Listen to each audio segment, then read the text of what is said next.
कि Trump G7 में बैठे थे, उनके ऑस्ट्रेलिया से फ्री ट्रेड एग्रीमेंट भी हुआ, सब कुछ अच्छा जा रहा था। अचानक कुछ ऐसा होता है कि ट्रम्प G7 से उठ के निकल जाते हैं।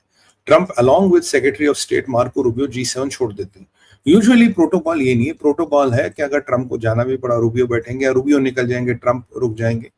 पर ऐसा क्या हुआ कि दोनों को उठ के उठा एकदम भागे वो G7 से, क्योंकि जो G7 से भागने का कारण था वो था एस्केलेशन इन मिडिल ईस्ट। आज मैं सुबह 8 से 9 बजे एक टीवी डिबेट पे था, तो वहां G7 का विषय चल रहा था। वहां अचानक एक खबर आती है कि France is happy with Donald Trump leaving G7। मैंने कहा यार, ये why are French happy? Usually you should not be happy. और पहली बार G7 का जॉइंट डिक्लेरेशन ट्रंप साइन नहीं कर रहे हैं, he is refused to sign the joint declaration. तो अगर आप देखें मोटा मोटा जो G7 का अधिवेशन रहा, इसमें वैसे तो ये G7 माइनस चाइना और रशिया लगभग सारे थे, G20 माइनस चाइना और रशिया सारे थे, पर इस G7 के अधिवेशन का कुछ फायदा नहीं रहा। और सवाल ये है, अगर इस अधिवेशन का कोई फायदा नहीं रहा, अगर कुछ मतलब नहीं रहा, तो ट्रंप उठ के गए क्यों थे? और ये फ्रांस का स्टेटमेंट आना कि जी बड़ा अच्छी बात है ट्रंप जा रहे, why is France so interested? देखिए, एक इंटेल आई है कि फ्रांस इंटेलिजेंस ने लगभग ये कंफर्म कर दिया है, लगभग कि इजरायलियों ने फर्दो के कोऑर्डिनेट्स और अटैक प्लान ट्रंप को भेज दिया। फर्दो पे जो इनकी मेन साइट है, उस पे अटैक इमिनेंट है, उस पे अटैक और उसके रिपरकशंस कई सारे पीछे बैकएंड में चीजें चल रही है। तो आज हम डिकोड करेंगे व्हाई फर्दो इज द टारगेट। इसमें ऐसा क्या है? नेटन्स उड़ा, कोई बात नहीं, इश्फाक खान आपने उड़ा दिया, फर्दो में ऐसा क्या है? Why they are bent on taking out Fordow? मैंने आपको ये बोला था कि ट्रंप के पुराने एडवाइजर जो है वो वापस आ गए, और उसी एक एडवाइजर को मैं ट्रैक कर रहा था, और उसने एक चीज बोला जब तक फर्दो नहीं उड़ाओगे तब तक ये काम खत्म ही नहीं है।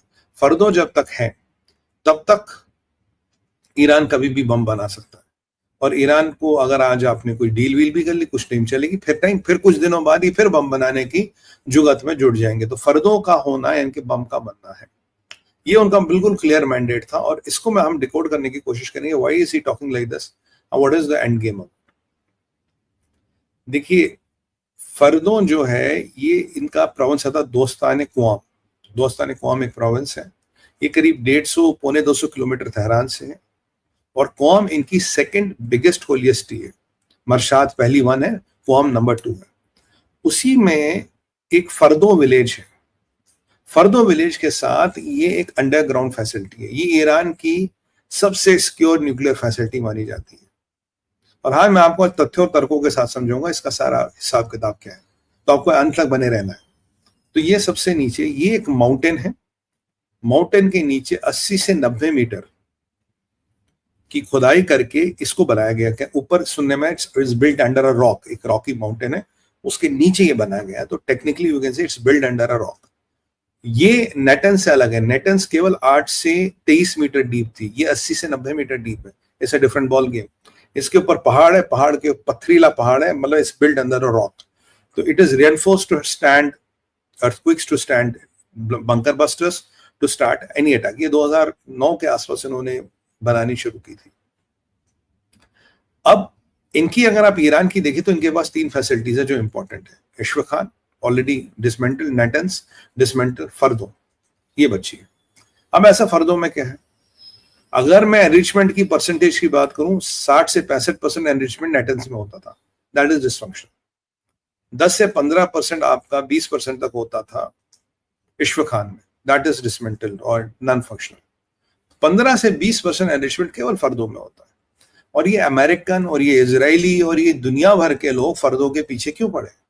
अगर 15 से 20% मात्र इसमें एनरिचमेंट होता तो आपको टेंशन लेने की जरूरत ही नहीं। आपने लगभग 80-85% वाला एनरिचमेंट तो आपने बर्बाद कर दिया, खत्म कर दिया। So why are you hellbent after this 15%? सवाल ये है।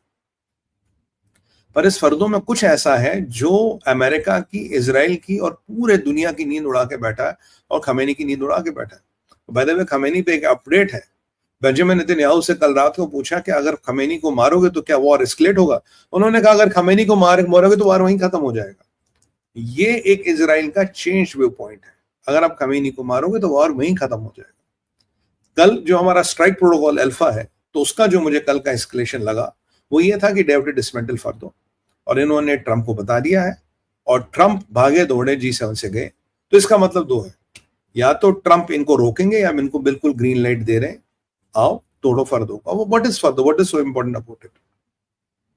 देखिए यहाँ ये जो कौम जगह है, ये आयला कहन का आयतुल्लाह का गढ़ है, यहाँ से ट्रेन होते हैं, यहाँ से आते हैं। कौम इनकी रिलीजियस सिटी है सेकंड, और कौम में ही ये उस्तान कौम, उसी में कौम भी आती है रिलीजियस पिलग्रिमेज, और उसी में फर्दो भी बनाया गया था एज ए रिलीजियस शील्ड, कि मतलब मान लीजिए काशी में आपने सबसे बड़ा न्यूक्लियर प्लांट लगाया, कि भाई एक रिलीजियस शील्ड माना जाता कौम।